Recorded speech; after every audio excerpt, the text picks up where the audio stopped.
This is the quick run through of my listing, this MCI Guitorgan.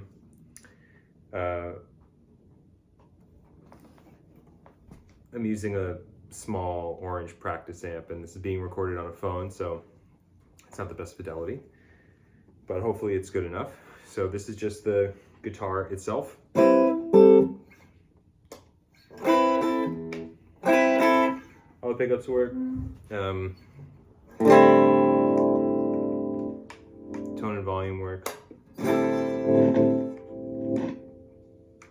If not a little scratchy.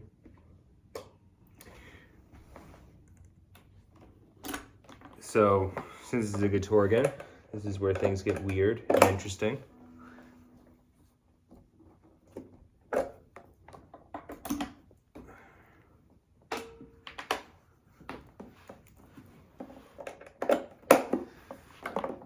So the foot pedal controller, which is an on-off switch and volume control, has been rebuilt. Works great. Same thing with the cable.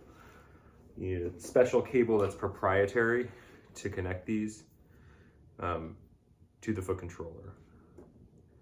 So if you choose to buy this, this is the thing you have to be most careful with, because you will never find another one of these. So this has been worked on, and it's in a lot better condition than when I first found it. It's not perfect, it's not 100% operational, but a lot of it does function correctly. So let's tune it up.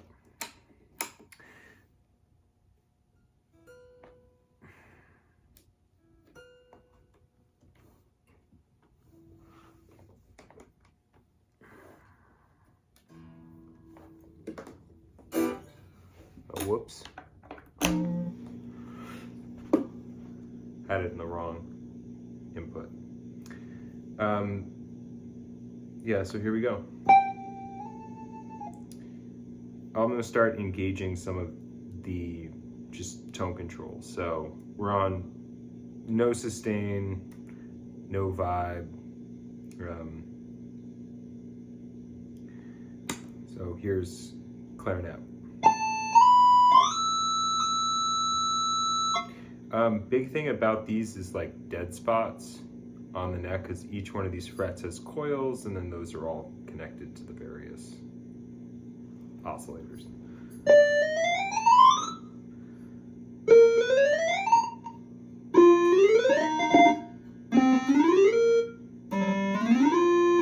So as far as playability is concerned, that's awesome. No dead spots.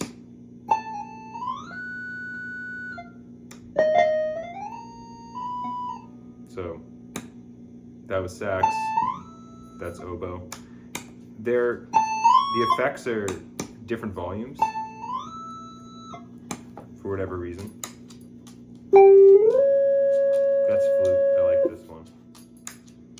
And then there's just sort of some other ones that they just have numbers for names. I don't really know what they mean. They're all somewhat similar, but what's cool is that you can like connect them and get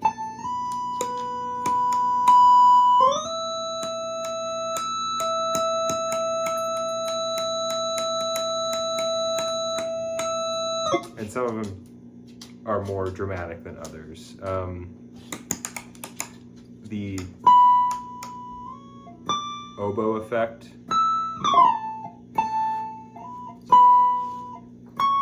is quite odd and staccato.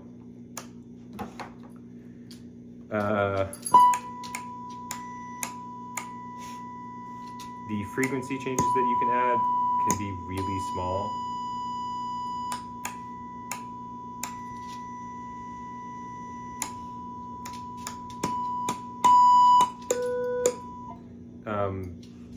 Clarinet, sax, and flute as effects work, or I guess as voices, work really well. Oboe, not so well.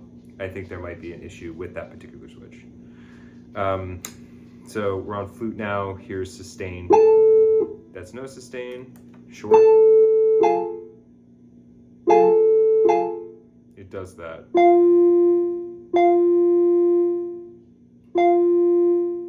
And then lots of sustain. Pretty cool. And then you have vibrato. Low and high and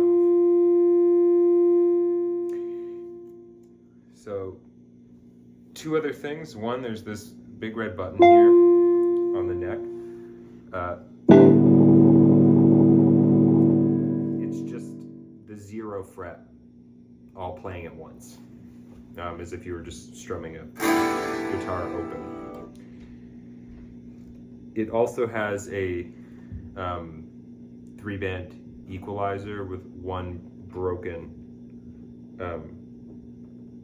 slider. It works, but you have to move it with a guitar pick or something. I'll try to demonstrate that.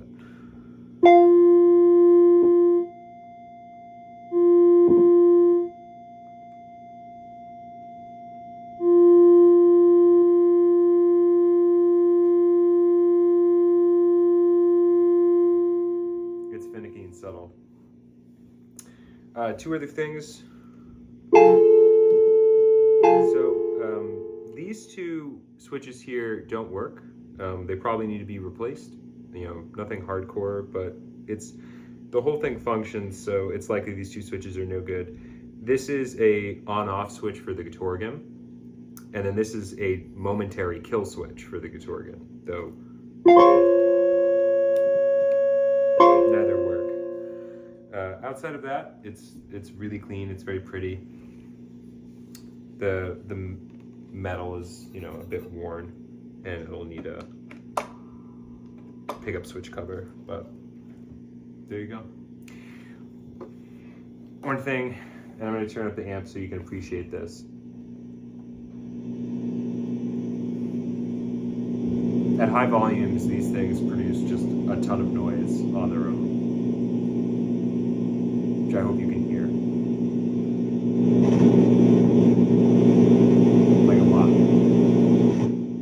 So you really have to have an extremely low gain, more low volume situation to have it not be kind of a noisy mess. They're also really finicky to play. You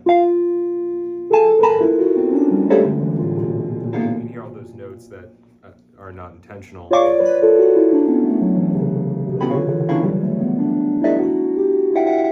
But you have to have really, really good left-hand technique to get the most out of this when playing melodies. The